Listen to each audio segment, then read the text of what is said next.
Beyond the Mic with Sean Dillon. We're joined on the star line by a man on a mission. You've seen him on Conan, Comedy Knockout, and on tour.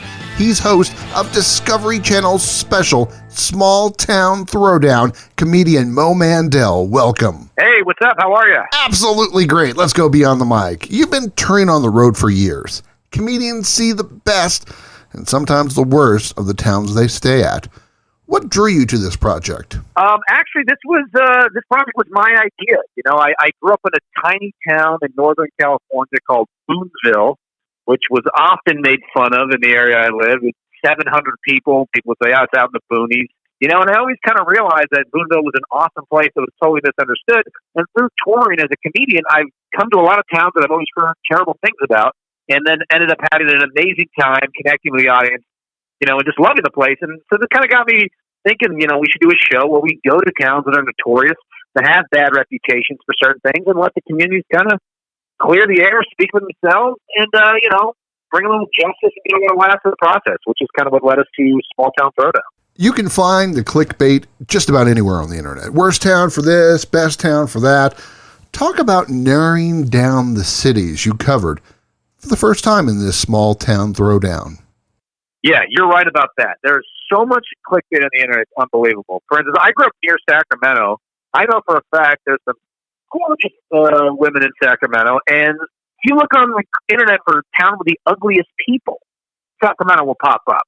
It's unbelievable. So what we did is we tried to find towns that have sort of bad reputations, but sort of humorously bad reputations. Reputations that just seem markedly, like calling a place like Lubbock the most boring city in America, is just, in my mind, they're completely absurd, you know? So places that we really feel like the articles got it wrong, and there's a really good story to tell there. And I think in terms of Appleton, known as the drunkest city in America, Lubbock, known as the most boring town in America, I mean, I think we really found places that are misunderstood, at least in regard to those headlines, that actually have a lot of really awesome things going on there that just hadn't been getting enough attention.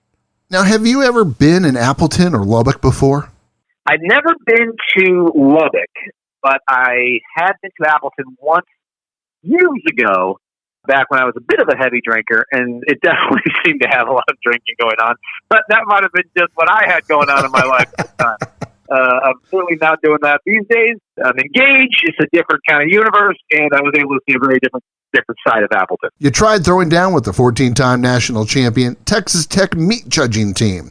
Now, how did that end up, and what was your takeaway from the experience?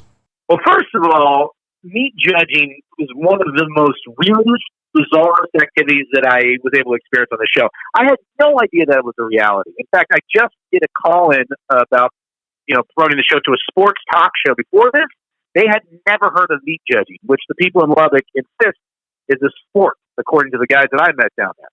So that's kind of bizarre. I found the whole thing surreal. I mean, it was literally competitive judging of meat, something I'd never heard of before, and I never really understood why everyone doing it was wearing a hard hat, which no one was able to quite explain to me, although it makes for visually interesting television. I found it really hard to do. I eat a lot of meat, but apparently I know absolutely nothing about it. So kudos to them for being the national champion. Now, where were some of the places that you traveled to as you started to tape Small Town Throwdown? We went to a place during the development of the show, trying to kind of test the concept. We went to this little town called Coalinga, California, which is kind of in the Central Valley in between LA and San Francisco. And it's known as the smelliest town in America because it's got this enormous cow feedlot right along the freeway exit. So people call it Coalinga because they're very clever.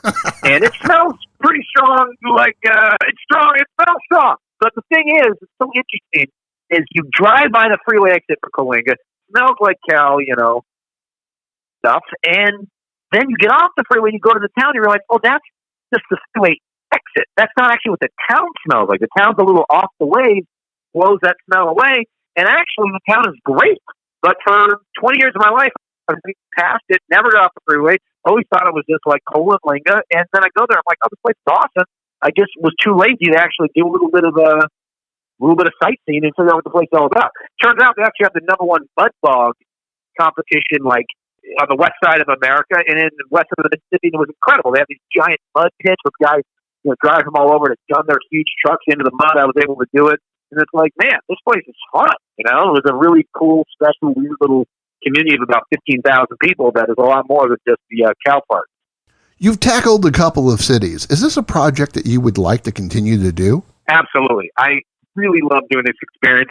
And I think we have a great setup now where I'm getting to write articles in USA Today for each article for each town we go to. So I'll be writing an article about Lubbock.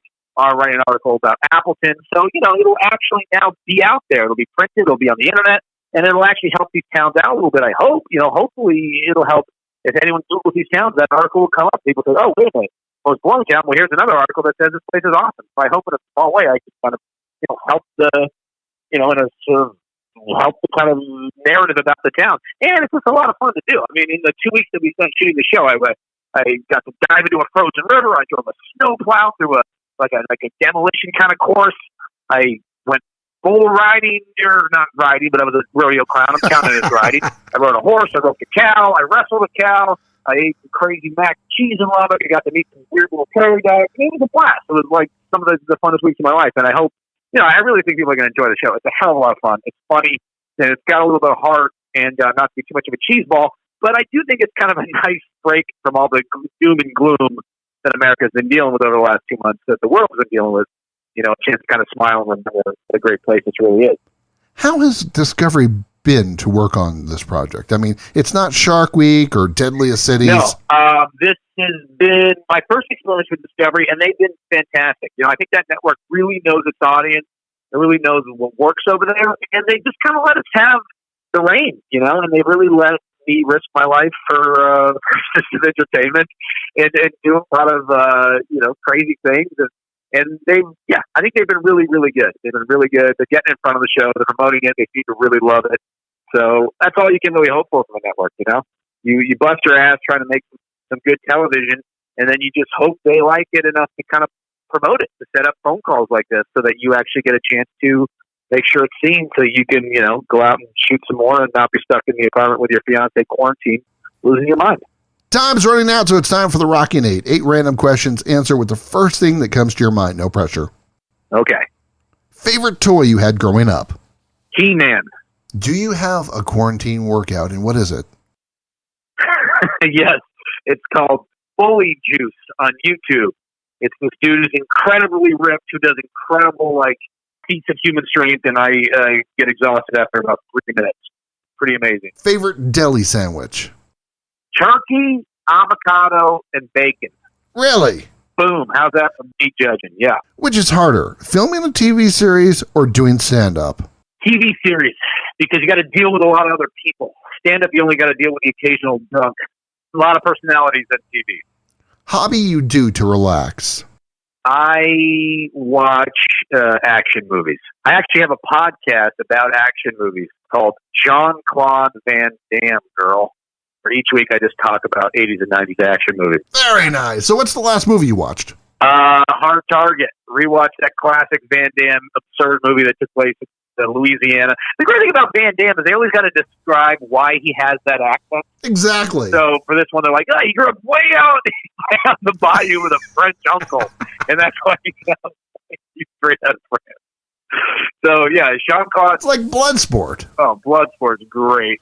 The best thing about Bloodsport is there's a scene where clearly that movie was not made by Americans.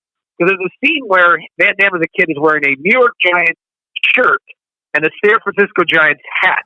Because clearly the producers figured that was the same Giant. As if anybody just sort of claims both of those teams. You're like, what? What the hell is he wearing that for? They get the shirts from the village that gets them from all the losing Super Bowl and World Series teams. Right. It was like the gods must be crazy. That's what it was. Place you haven't visited yet, but want to. I would like to go to... Oh, man, that's a tough one. So, New Orleans. Never been to New Orleans. Amazing. You haven't visited New Orleans? I know. New Orleans and Boston. Out of all the places I've been, I've never been to those cities.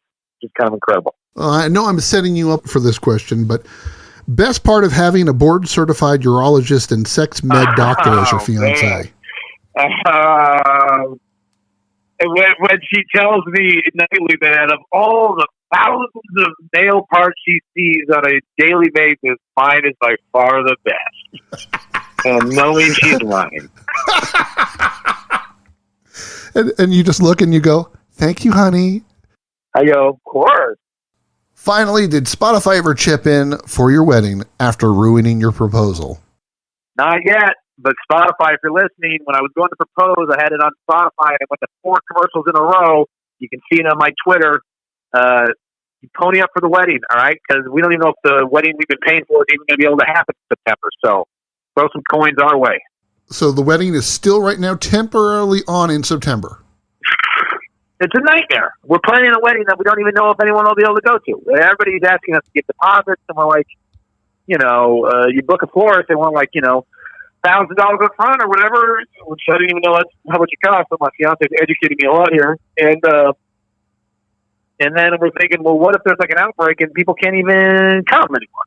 So yeah, it's a lot of fun. I would definitely I would recommend planning a wedding during a global pandemic. It's a lot of fun. It's probably one of the top 10 things that people need to do. Absolutely. He's a comedian, producer, and host of Small Town Throwdown. Mo Mandel, thank you so much for taking some time to talk with us today. Hey, thank you very much, man. I hope everybody enjoys it. And that, my friends, is Beyond the Mic.